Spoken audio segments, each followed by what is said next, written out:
Oke, selamat malam guys. Gua kali ini bakal ngasih tahu lu bagaimana caranya download Blender 3D versi terbaru. Nah, gimana caranya sih? Kita buka Chrome-nya dulu. Di sini aja nih kita cari nih Chrome nih. Nah, kalau udah ketemu kita klik Chrome. Oh, ini channel Dailymotion gua ya. Kita klik blender.org ya.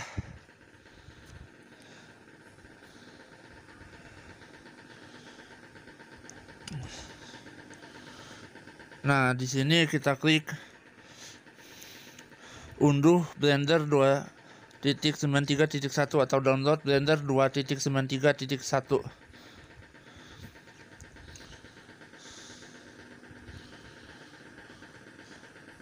Nah, kita klik lagi.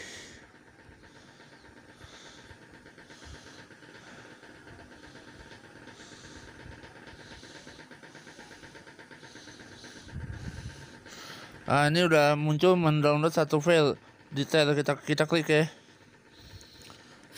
Oke. Ini kita lagi mendownload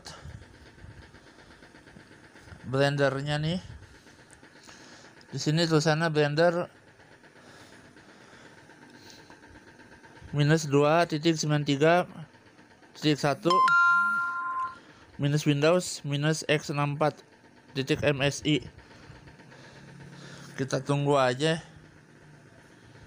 sampai kelar ya.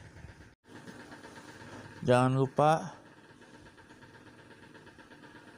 like, komen, dan subscribe. Terima kasih dan selamat malam.